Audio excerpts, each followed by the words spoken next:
गरीब बहू को मिला एसी वाला किचन। बस बस जीती रहो बहू और सदा सुहागन रहो। अच्छा, अपनी पहली रसोई को बहुत अच्छे से बनाना और मीठे में मूंग दाल का हलवा जरूर बनाना। हमारे यहाँ यही बनता है। और हाँ बहू, खाना बनाने से पहले चूल्हे की पूजा जरूर कर देना। जी माँ जी।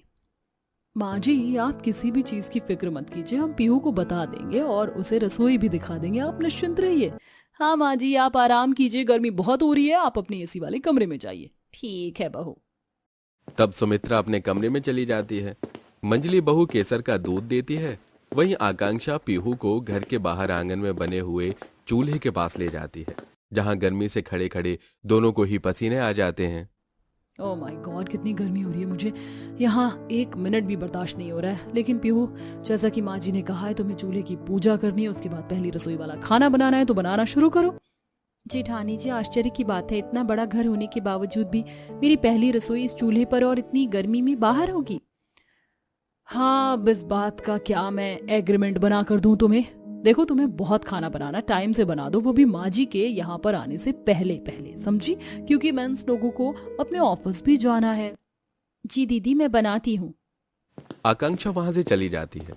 पीहू बेचारी तेज धूप में पहले चूल्हे की पूजा करती है और मिट्टी के बर्तन में खाना बनाना शुरू करती है। दूसरी तरफ सब्जी काटती है। हीरा, मुझे तो बहुत पसीना आ रहा, सोचा था इतने बड़े अमीर ससुराल में आकर अब तो चूल्हे पर खाना बनाना नहीं पड़ेगा, लेकिन मेरा डर सच साबित हो गया। मुझे यहाँ पर भी यही करने को मिल रहा है और इस चूल्हे से ऐसी भभक निकल रही है जैसे कि मैं भट्टी के अंदर बैठी हूँ। बस जल्दी से खाना बनाकर अंदर जाऊं। पीहू गर्मी में परेशान होकर खाना बना रही होती है और उसे ऐसे हाल में देख दूर खड़ी दोनों जेठानी हंसती हैं। अरे वाह दीदी, आपने क्या परेशान किया उसे, ऐसे देखकर मजा आ गया। बस माँ जी को पता ना चले कि हम इससे बाहर चूल्हे पर खाना बनवा रहे हैं। तुमने बिल्कुल ठीक कहा, अगर माँ जी इसके बारे में पूछे या ऊपर एसी वाले किचन में जाएं या बाहर आए तो इस बात का ख्याल रखना। बेचारी सोच रही होगी कि अमीर ससुराल में आई है तो अमीर एसी वाले किचन में भी ऐश करूंगी, लेकिन देखा, हमने उसे जाने ही नहीं दिया। हाँ दीदी, और अभी तो रात को भी इसे इसी चूल्हे पर खाना बनवाएंगे। इसी बात पर दोनों देवरानी जेठानी एक दूसरे को ताली मारती हैं और चली जाती हैं। तभी सास पौधे में पानी डालने जा रही होती है कि मोहिनी रोकती है। अरे क्या है मोहिनी की बच्ची, अचानक से मेरे सामने क्यों आ गई? मुझे बाहर जाने दे, पौधों में पानी डालना है। माँ जी, इसकी कोई जरूरत नहीं है, मैंने पहले ही पौधों में पानी डाल दिया। अच्छा, तो जैसी आलसी, चल हट। अरे माँ जी, आपको तो मुझ पर विश्वास ही नहीं, आप परेशान क्यों हो रही है? अंदर बैठ जाइए, जाइए। हाँ माँ जी, मैंने देखा था, इसने पौधों में पानी डाल दिया। ठीक है। इसके बाद सुमित्रा अपने कमरे में जाकर टीवी देखती है। तभी आकांक्षा, ओ गरीब बहू कहीं की, कितनी देर हो गई, तुमसे अभी तक खाना नहीं बना, कितना घर वालों को वेट करवाओगी? बस जेठानी जी, खाना बन गया, मैं ला ही रही थी। तभी दोनों जिठानी छुपाकर पीहू का खाना डाइनिंग टेबल तक पहुंचा देती हैं और फिर ससुराल वाले पीहू के हाथ की पहली रसोई का खाना खाकर उससे बहुत खुश होते हैं और सब उसे चांदी का सिक्का देते हैं। बहुत खूब, बहुत बढ़िया खाना बनाया था बहू तुमने। सच में खाना खाकर मजा आ गया। वैसे तुम्हें खाना बनाने में कोई तकलीफ तो नहीं हुई? तुम्हारी जेठानी ने मदद करी थी? हाँ हाँ माँ जी, हम दोनों ने पीहू की मदद करी थी। पीहू, तुम्हें किसी चीज की तकलीफ हुई? नहीं जेठानी जी। बेचारी पीहू के पास जेठानी की हाँ में हाँ मिलाने के अलावा कोई चारा भी नहीं था। सब खाकर अपने काम पर चले जाते हैं। रात को भी दोनों जेठानी उसे चूल्हे के पास ले जाती हैं और वहीं खाना बनवाती हैं। तब सास रसोई की तरफ जा रही होती है कि आकांक्षा रसोई से बाहर आकर, क्या क्या क्या, क्या हुआ माँ जी, आप इतना परेशान क्यों हैं? अरे परेशान मैं नहीं, परेशान तू है। देख, तुझे कितना पसीना आ रहा है और तू मेरे सामने क्यों खड़ी है? मुझे रसोई में जाने दे, देखूं तो सही छोटी बहू कैसे खाना बना रही है। अरे माँ जी, इतनी गर्मी हो रही, पसीना तो आएगा ही। और आप भी पीहू के पास मत जाइए, उसने बोला है अगर आप उसके सामने जाओगी तो वो घबरा कर खाना नहीं बना पाएगी। इसीलिए तो मैं हमेशा उसके साथ हूँ रसोई में, सुबह से लेकर अभी तक। अरे तो मैं कौन सा उसे खा रही हूँ, सिर्फ देखने आई हूँ, दूर से देखने दे। और हमारी रसोई में तो दो दो एसी लगे हुए हैं, पर तुझे पसीना क्यों आ रहा है?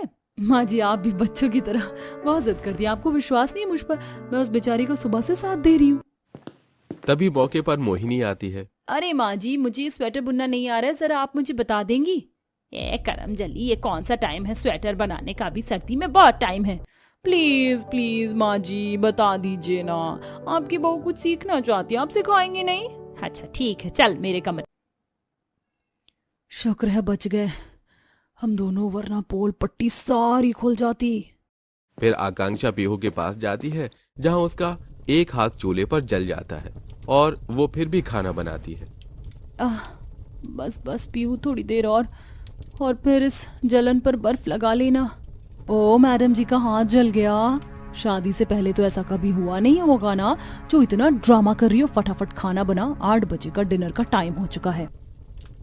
आकांक्षा उसे ताना देकर अंदर चली जाती है। वहीं पीहू की आंखों से आंसू बह रहे थे। मेरे मायके में भी इसी चूल्हे पर जिंदगी थी और ससुराल में भी यही है। मेरा कुछ नहीं हो सकता, मैं हमेशा ऐसे ही परेशान रहूंगी। जैसे तैसे पीहू खाना बनाकर डाइनिंग टेबल पर ले जाती है। सब लोग खाना खाकर सो जाते हैं।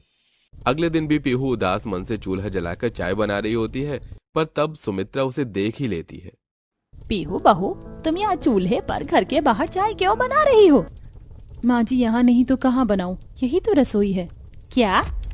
ये तुम्हें किसने बोला? ये हमारी रसोई नहीं है, ऊपर फर्स्ट फ्लोर पर एसी वाली किचन है हमारी। मैं सब समझ गई, ये सब उन दोनों महारानियों ने करवाया होगा ना। अभी बताती हूँ, छोड़ूंगी नहीं उन्हें। अंदर आओ बहू। माँ जी प्लीज, अगर उन दोनों जेठानी ने जानबूझकर भी ये सब करवाया है तो कोई बात नहीं, मैं कोई कलेश नहीं चाहती। आप भूल जाइए, मैं अंदर रसोई में जाकर खाना बनाती हूँ, आप मुझे बता दीजिए। तो इतना सब होने पर भी ऐसे कर रही है, और तेरे तो हाथ भी जल गया है। रुक, मैं दवाई लगा दूं। तब सास पीहू के हाथ पर दवाई लगाकर उसे एसी वाले किचन में ले जाती है, जहां बड़े से एसी वाले किचन को देख पीहू बहुत खुश हो जाती है और मन लगाकर खाना बनाती है। वहीं दोनों बहू अभी तक सो रही होती हैं। वाह, ये कितना बड़ा एसी वाला किचन है। कभी सपने में भी नहीं सोच सकती थी कि ये मेरा एसी वाला किचन हो सकता है। यहाँ तो मुझे बहुत ठंडा ठंडा लग रहा है, पसीने का एक बूंद नहीं आया अभी तक मेरे माथे पर, और वहाँ मैं घर में कितना परेशान होती थी। बाप रे, मेरी तो सांस नहीं ली जा रही है। ऊपर से इतनी गर्मी, पता नहीं ये रोटी कब बनेगी। ऊपर से इतनी छोटी रसोई है, रात को सब समेट कर यहीं पर सोने का इंतजाम करना होता है, फिर सुबह हटाकर यहीं पर खाना बनाना पड़ता है। अरे मेरी बच्ची, मैं जानती हूँ तो इस वक्त परेशान हो रही है। अब रसोई को कोसने से क्या होगा, तू हट जा, मैं खाना बना देती हूँ। नहीं माँ, आप रहने दीजिए।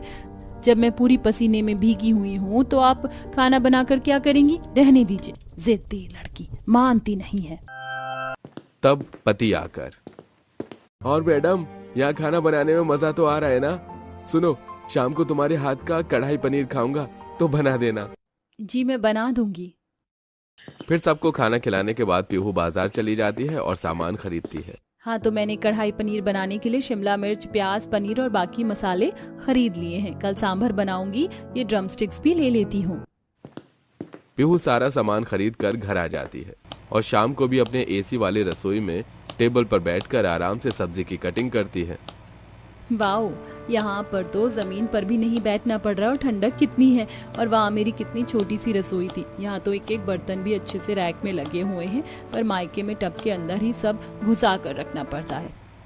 ओ मैडम, आपकी इस एसी वाली रसोई में आने की कोई औकात नहीं है, तो तुम यहाँ कैसे पहुंची? अच्छा, माँ जी को पता चल गया होगा। फिर भी देखो, उन्होंने हमें कुछ नहीं कहा, क्योंकि वो जानती है तुम जैसी गरीब चूल्हे पर खाना बनाती हुई अच्छी लगती है ना कि ऐसे एयर कंडीशनर किचन में। जेठानी जी, मुझे इस बारे में आपसे कोई बात नहीं करनी। तब दोनों इतराकर वहां से चली जाती हैं। अगले दिन दोनों देवरानी जेठानी जबरदस्ती पीहू का हाथ पकड़कर उसे चूल्हे पर खाना बनवाने के लिए ले जा रही होती हैं। तब ये देख सास को इतना गुस्सा आता है कि वो अपनी एक बहू को तमाचा मार देती है। दूसरी डरकर पीछे खड़ी हो जाती है। तुम दोनों की हिम्मत कैसे हुई पीहू के साथ ऐसा करने की? कल बस मैं पीहू की वजह से चुप रह गई थी, वरना ये थप्पड़ दोनों को कल ही लग जाता। तुम्हें क्या लगता है मुझे कुछ पता नहीं था? जिस एसी वाले किचन पर तुम इतना घमंड खा रही हो, वो घर और रसोई मेरी है। भूलो मत, तुम दोनों भी एक ऐसे घर से आई हो जहाँ EMI पर सिर्फ घर में एक एसी लगा था, लेकिन यहाँ हर कमरे में हर जगह एसी है। तो तुम्हारी हिम्मत कैसे हुई कि तुम पीहू के साथ ऐसा करो? माफी मांगो उससे। माफ कर दो पीहू, हम दोबारा ऐसा कभी नहीं करेंगे। मुझे भी माफ कर दो पीहू। कोई बात नहीं जेठानी जी, भूल जाइए और आज से एक नई शुरुआत कीजिए। इस दिन के बाद दोनों बहू सुधर जाती हैं और आपस में तीनों खुशी से रहती। आज तो रसोई भट्टी जितनी तपतपा रही है। गर्मी का हाल देखकर मेरा तो खाना बनाने का बिल्कुल दिल भी नहीं कर रहा। गर्मी से पसीने पसीने होकर रीता चूल्हे के पास से उठकर दाल चावल पकाने के लिए डब्बा खोलती है। हे भगवान, डिब्बे में तो कितने कम दाल और चावल हैं। इनमें तो सब लोगों का पेट कैसे भरेगा। तभी कड़कड़ाती धूप में गोमती सर पर चावल का कट्टा लिए रसोई में आती है। हे राम जी, ओहो हो, बाहर तो बिल्कुल तीखी मिर्ची जितनी तेज की धूप हो रही है। रीता बहू, जरा चावल की बोरी उतार दे माथे पर से। हाँ जी माँ जी, आप इतनी कड़कड़ाती धूप में राशन कोटा लेने चली गई। मैं ले आती राशन, मुझे बता देती। अरे रीता बहू, ये तो एकदम से रमा बहन ने बता दिया कि कोटे पर राशन बट रहा था, वरना इस महीने का चावल राशन कोटे वाले घपला कर जाते। सरकारी तनख्वाह खा रहे हैं, इसके बाद भी गरीब का राशन बेचकर बेईमानी करते। हम जैसे गरीब परिवारों का गुजारा तो महीने भर ये दाल चावल खाकर ही चलता है। खैर, अब जल्दी से दाल चावल चढ़ा दे चूल्हे पर, दोपहरी का टाइम हो गया है। प्रकाश राकेश आते ही खाना मांगेंगे। कुछ ही देर में रीता सबके लिए सादे दाल चावल बनाती है।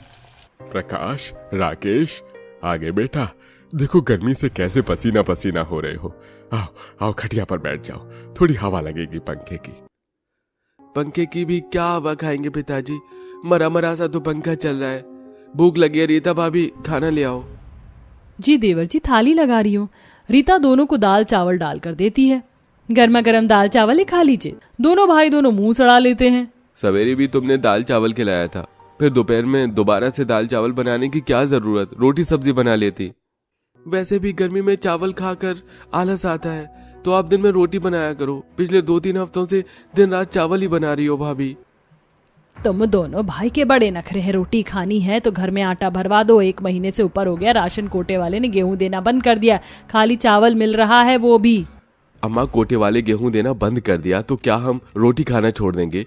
लाला के यहाँ से 2-4 किलो आटा ले आओ। अरे आटे की थैली लेने गई थी मैं लाला के यहाँ। पैकेट वाला आता है 50 किलो और खुला चोकर वाला आता है 40 रुपए किलो, बेच रहा था। अरे भाग्यवान, इस बनिया के यहाँ तो आटा चावल दाल सब चीज का दाम बहुत तेज रहता है।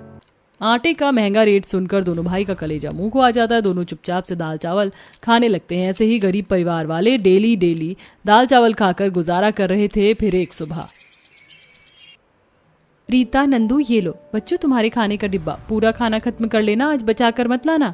माँ, आज खाने में क्या दिया है? बच्चों, रात का दाल चावल बचा हुआ था, वही गर्म करके डाल दिया है, खा लेना।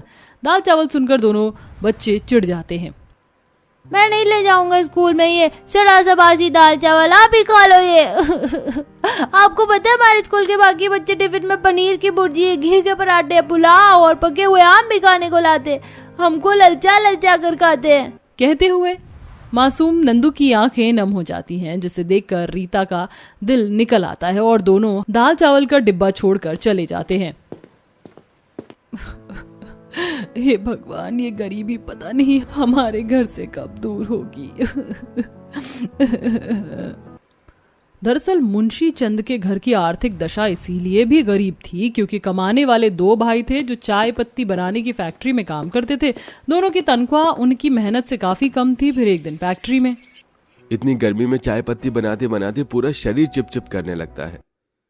मेरे तो पसीना छूट रहे हैं। वो देख, मालिक कुर्सी पर नहीं बैठे, टेबल फैन चल रहा है, थोड़ी हवा खा लेते हैं।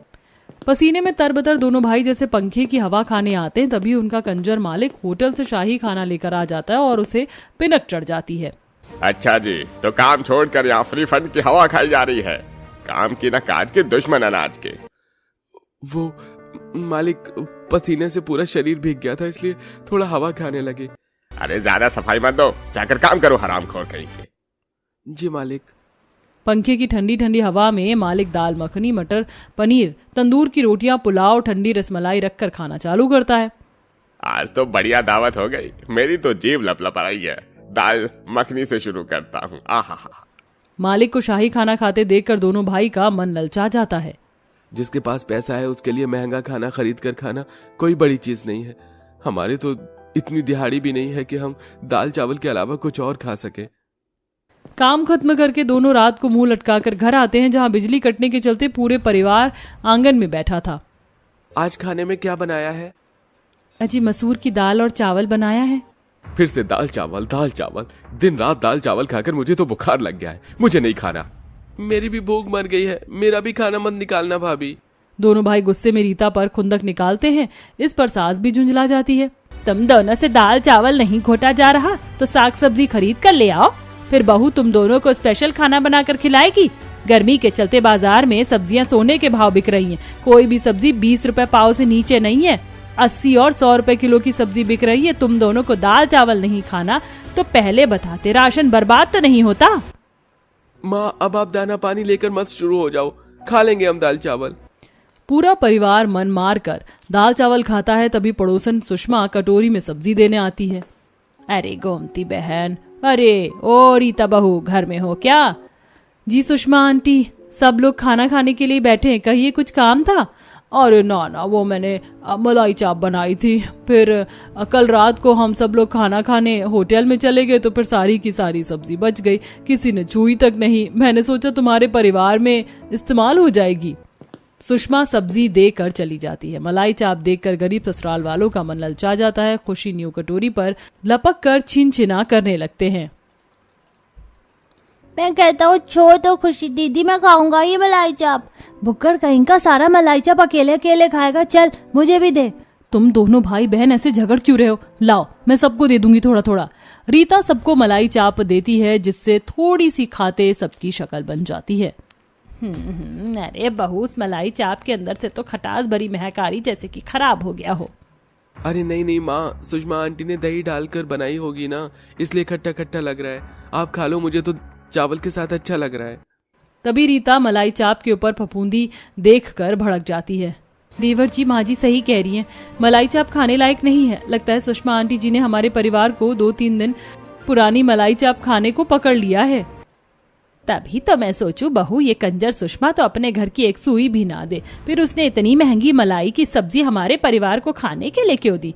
इन लोगों के अंदर इतना दिल नहीं होता कि किसी गरीब को ताजा खाना खाने को दे दें। इसी तरह परिवार में सिलसिला जारी था। रोज रोज दाल चावल खाने के चलते अब दोनों बच्चों के शरीर में कमजोरी सताने लगी थी, क्योंकि उन्हें पोषक तत्व प्राप्त नहीं हो रहे थे। वहीं देवर पति भी 2 टाइम की जगह 1 टाइम दाल चावल खाते थे। ऐसा करती हूँ, लाल के यहाँ से सोयाबीन का पैकेट और थोड़ा सा छोला राजमा उधार ले आती हूँ, वही बना लूंगी तो सब लोग थोड़ा ढंग से खा लेंगे। गरीब बेचारी बहू जैसे बनिया की दुकान पर आती है तो वह चिकचिक करने लगता है।